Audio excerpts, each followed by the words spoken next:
Shenzhen visa जब आप apply करते हैं विज़िट कैटेगरी में, टूरिस्ट हो या friends and family visit category का वीज़ा हो, तो पूरे शेंजन में आपने जहाँ का भी अप्लाई किया हो वो ज़्यादातर रिफ्यूज़ होता है, वीज़ा आपका रिजेक्ट ही होता है। और उसकी जो मोस्ट कॉमन रीजंस हैं ऑलमोस्ट तमाम एप्लीकेंट्स पर, या कह लें कि 95% एप्लीकेंट्स पर सेम कंडीशंस, सेम जो बेस पॉइंट उनके होते हैं जिसकी वजह से वो रिजेक्ट करते हैं, वो सेम उन्होंने अप्लाई किए होते हैं। और शेंजन की जिस मर्जी एम्बेसी में आपने अप्लाई किया हो वो रिफ्यूज़ल और उसके पॉइंट्स जो हैं वो सेम ही होते हैं।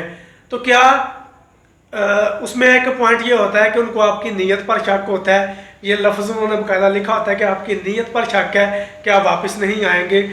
तो सवाल अक्सर लोग ये पूछते हैं कि ये पॉइंट्स, ये वाले रिफ्यूज़ल पॉइंट्स क्यों लगते हैं, कोई और भी तो लग सकता है, सिर्फ यही क्यों लगते हैं।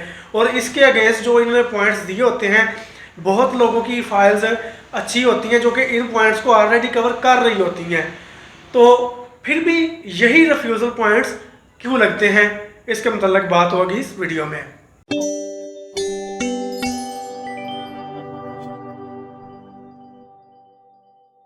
मेन बात शुरू करने से पहले सबसे पहली बात कि इस वीडियो में मैं कोई आपको टिप्स या ट्रिक्स नहीं दूंगा कि आपने कैसे फाइल तैयार करनी है, कैसे आपकी वीज़ा एप्लीकेशन तैयार होगी। ना ही मैं आपको कोई ये मशवरा दूंगा कि आप किसी से वीज़ा डील ले लें, किसी से ऑफ़र ले लें, किसी से पैकेज ले लें।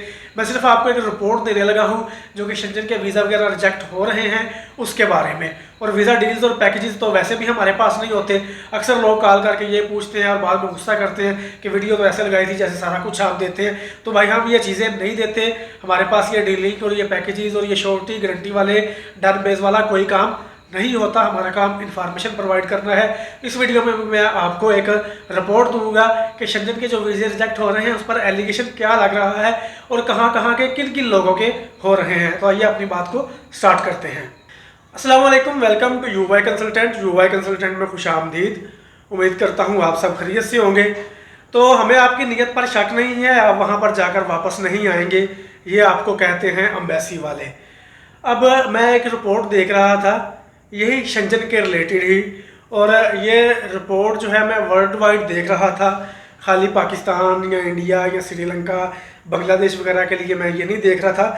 तो एक इंफॉर्मेशन की वेबसाइट से मैंने ये रिपोर्ट निकाली जिसमें एक अफ्रीकन एप्लीकेंट था जिसका नाम है माइकल।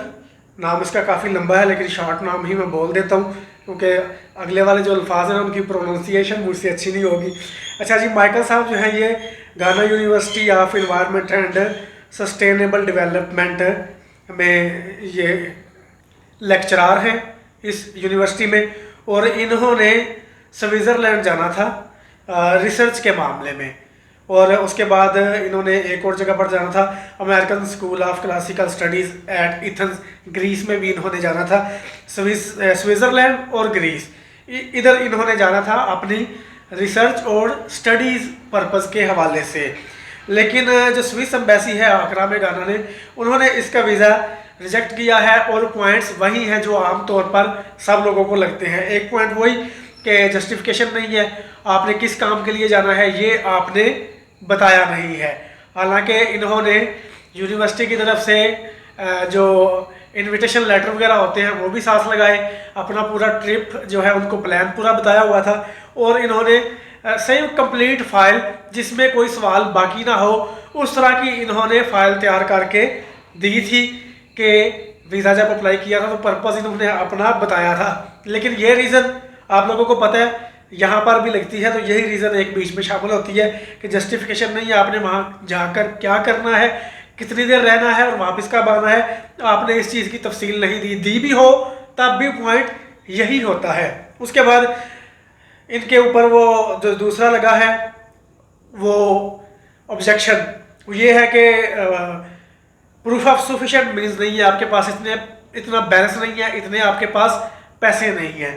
हालांकि वो भी इन्होंने अपनी स्टेटमेंट वगैरह अच्छी लगाकर अपनी जॉब वगैरह शो की है, सैलरी वगैरह इनको आ रही है और इन्होंने सही एक्सप्लेनेशन दी हुई थी। लेकिन पॉइंट देख ले जो इधर लगता है यही पॉइंट इनको भी लगा है।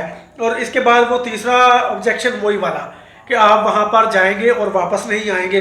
हालांकि इन्होंने जिस इदारे के इनविटेशन लेटर शो करवाए हैं, एक 1950 से काम कर रहा है और एक 1881 से काम कर रही है।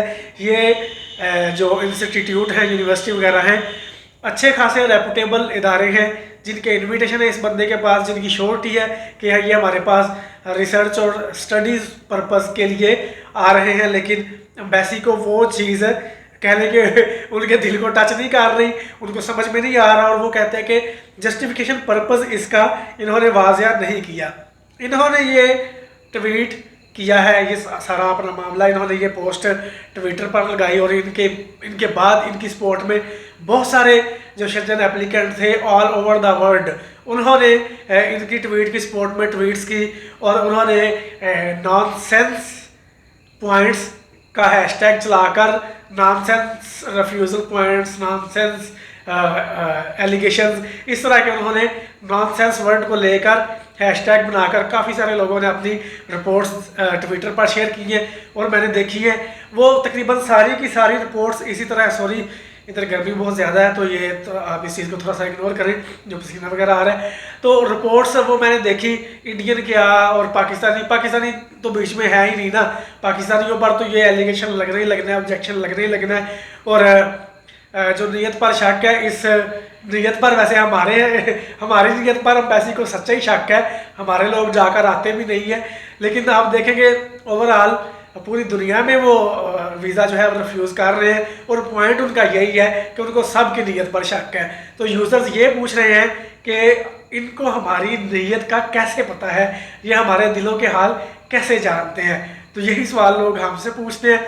तो हम तो ये कहते हैं कि हमारे जो लोग हैं उनके दिलों के हाल तो हम खुद जानते हैं। जब हम उनको फाइल का तैयार करके देते हैं तो वो हम उनसे कहते हैं कि वापस आ जाना, वो हमें कहते हैं जा आप फाइल तैयार करें, वापस आना ना आना हमारा काम है।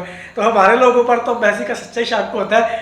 लेकिन बाहर वाले ये पूछ रहे हैं कि हमारे ऊपर ये शक एम्बेसी को कैसे है। तो आई थिंक उनका भी रीज़न यही होगा कि मोस्टली जो लोग शंजन में चले जाते हैं वो वहाँ से फिर वापस नहीं आते, अनलेस कि वो अपना रेजिडेंस कार्ड वगैरह वहाँ पर बनवा लें।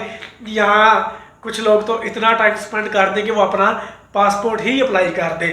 तो ये वजह है कि कैसे आप फाइल तैयार करें तो आपको वीज़ा मिल सकता है। तो इसमें बस यही मैंने रिपोर्ट दे दी थी कि आप इस रिजेक्शन पर गमगीन ना हो, पूरी दुनिया आपके साथ है और सब के सब इसी गम में है कि हमारे दिल का हाल आपको कैसे पता है। मैं इतना भी बुरा नहीं था जितना एम्बेसी वालों ने समझ लिया है और नीयत पर ही शक करने लग गए हैं। बहरहाल लोगों ने अपनी एप्लीकेशंस में बाकायदा प्रॉपर ट्रिप प्लान दिए हैं, सफिशिएंट मीन्स ऑफ सपोर्ट का है, अच्छा खासा बैलेंस दिखाया है और पूरा प्रॉपर प्लान दिया है। लेकिन उसके बावजूद एम्बेसी वालों ने उनको वीज़े, शंजन वालों ने उनको वीज़े नहीं दिए। और इस साल में शंजन के वीज़ा रिफ्यूज़ल का जो रेट है, जो रेशो है, वो पीछे पूरे लाइफ स्पैन में कभी इतना नहीं गया। सबसे ज़्यादा जो वीज़े रिजेक्ट हो रहे हैं वो ये टाइम है आपका शंजन के वीज़ा रिफ्यूज़ होने का। तो ये रही आज की वीडियो। इसको देखते हुए, इसको मद्देनज़र रखते हुए विजिट वीज़ा अप्लाई करें। उम्मीद करता हूँ वीडियो आपको पसंद आ गई होगी। वीडियो अगर पसंद आई है वीडियो को लाइक करें, मुझे दुआ में याद रखें। खुदा हाफिज़।